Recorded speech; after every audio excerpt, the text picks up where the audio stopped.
Good morning. तो 10th class के अंदर साइंस के अंदर आपको आगे काम करना है। देखिए आगे धातु जो है आज हमारा लेसन कंप्लीट हो जाएगा। उसके बाद अगला लेसन देखेंगे क्या होता है। और देखिए इसके अंदर सबसे पहले तो यहाँ पे ये सारणी दी गई है। सबसे ऊपर जैसे ये दिया गया है sodium, potassium, calcium, magnesium, aluminium, zinc, copper और AgAu।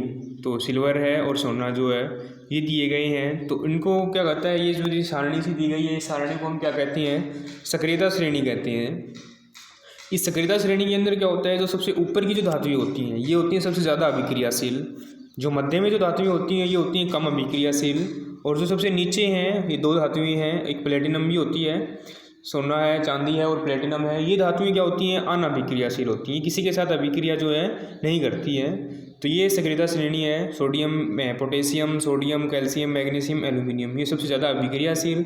Zinc, iron, lead, copper ये कम अभिक्रियाशील। और Ag और Au सिल्वर, Ag और Au ओटम जो होता है मेरे पास क्या होता है, इसको क्या कहा जाता है, सोना।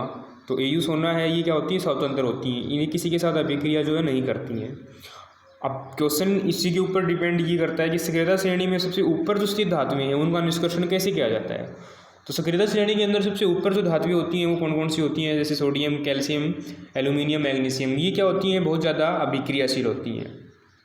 इसीलिए इनसे हमें जो धातुएं प्राप्त होती हैं, इन धातुओं का निष्कर्षण हम कैसे करते हैं, इनका निष्कर्षण जो है हम करते हैं विद्युत अपघटनी विधि के द्वारा। विद्युत अपघटनी विधि जो है वो बाद में करवाएंगे। तो विद्युत अपघटनी विधि के द्वारा इसका जो है निष्कर्षण किया जाता है। इसके अंदर क्या होता है, एक कैथोड होती है, एक एनोड होती है। कैथोड पर हम एक अशुद्ध धातु को लगाते हैं, एनोड पर हम शुद्ध धातु को लगाते हैं। तो कैथोड से कुछ हिस्सा टूटता है, जैसे उसके अंदर हम विद्युत धारा गुजारते हैं तो कैथोड का कुछ हिस्सा टूटकर एनोड पर जाकर जम जाता है। तो इस तरह से धातु का निष्कर्षण होता है। तो वो बाद में पढ़ेंगे कैसे होती है विद्युत अपघटनी जो विधि है। अब उसके बाद दूसरी जो है वो क्या कहता है, सक्रियता श्रेणी के मध्य में स्थित धातुओं का निष्कर्षण कैसे होता है। मध्य का मतलब क्या होगा, बीच में जो है। अब बीच की जो धातुएं हैं उनका निष्कर्षण कैसे होता है, बीच में कौन कौन सी होती हैं, जिंक, लोहा, कॉपर और जो लेड है, ये हमारी मध्य में स्थित धातुएं होती हैं। और ये क्या होती हैं, कम अभिक्रियाशील होती हैं। कम अभिक्रियाशील होने की वजह से इन धातुओं का निष्कर्षण हम भर्जन या निस्तापन अभिक्रिया के द्वारा करते हैं। भर्जन और निस्तापन अभिक्रिया के अंदर क्या होता है, विभर्जन के अंदर हम क्या करते हैं, जो अयस्क होते हैं उनको वायु की उपस्थिति में गर्म करते हैं। और निस्तापन जो होता है उसके अंदर हम वायु की अनुपस्थिति में गर्म करते हैं। तो वायु की उपस्थिति में या वायु की अनुपस्थिति में गर्म करके भर्जन या निस्तापन प्रक्रिया के द्वारा हम क्या करते हैं, धातुओं का निष्कर्षण करते हैं। कौन से धातुओं का, जो सक्रियता श्रेणी के मध्य में स्थित धातुएं हैं।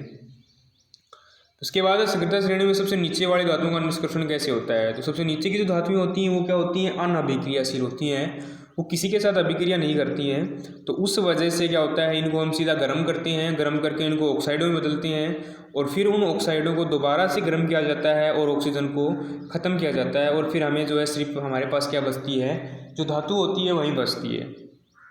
जैसे इसके अंदर दिया गया है पारा Hg है, इसका अयस्क कौन है, सिनाबार, HgS है। ये आपको याद करना अच्छी तरह से। मरकरी का जो अयस्क है वो कौन है, सिनाबार है। HgS जो है वो मरकरी का अयस्क है। तो इसको जब हम गर्म करते हैं HgS को, तो क्या हो जाता है, टूट जाता है, टूटकर ऑक्सीजन ऑक्साइड में बदल जाता है। ऑक्साइड में बदल जाता है। फिर ऑक्साइड को जब हम दोबारा गर्म करते हैं तो फिर वो मरक्यूरी अलग हो जाती है, मरकरी अलग हो जाती है और जो ऑक्सीजन है वो अलग हो जाता है। उसके बाद जंग किसे कहते हैं। तो जंग क्या होता है, जो लोहा होता है जब वो नमी के संपर्क में आता है तो उसके ऊपर एक भूरे रंग की परत चढ़ जाती है, उस परत को हम जंग कहते हैं। अब इस जंग को हम कैसे बचा सकते हैं, जंग लगने से जो है धातुओं को, तो तेल या ग्रीस की तह जमाकर, कोई भी हमारी लोहे की वस्तु होती है उसके ऊपर यदि हम तेल लगा दें या उसके ऊपर ग्रीस जमा दें तो जो लोहा होता है वो वायु के संपर्क में नहीं आता है, तो उससे जो है हम उसको संक्षारण से बचा सकते हैं। दूसरा है एनिमल। एनिमल का मतलब क्या होता है, रंग रोगन करना। यदि हम रंग रोगन कर देते हैं तो भी क्या होता है, जो नमी है और जो लोहा है वो दोनों आपस में संपर्क में नहीं आते हैं और उससे क्या हो जाता है, उनको हम जंग लगने से बचा सकते हैं। तीसरा प्लास्टिक की परतें लगाने से। तो प्लास्टिक की परत भी क्या करती है, उसके ऊपर जैसे चढ़ती है तो प्लास्टिक क्या होती है, वो नमी को अपने अंदर नहीं जाने देती है। तो उस वजह से वो जो प्लास्टिक जो है उसको भी लगाकर हम क्या कर सकते हैं, धातुओं को संक्षारण से बचा सकते हैं। उसके बाद है यसद लेपन, गैल्वेनीकरण। गैल्वेनीकरण यसद लेपन का मतलब होता है जिंक की परत चढ़ाना। जिस यहाँ पे जिस्त लिखा हुआ है, जिसका मतलब जिंक होता है। तो जो लोहे की धातुएं होती हैं, वस्तुएं होती हैं, उनके ऊपर हम क्या करते हैं, जिंक की परत चढ़ाकर उसको हम जंग लगने से बचा सकते हैं। तो बस यहीं तक करने हैं, गैल्वेनोमीटर या से लेपन तक।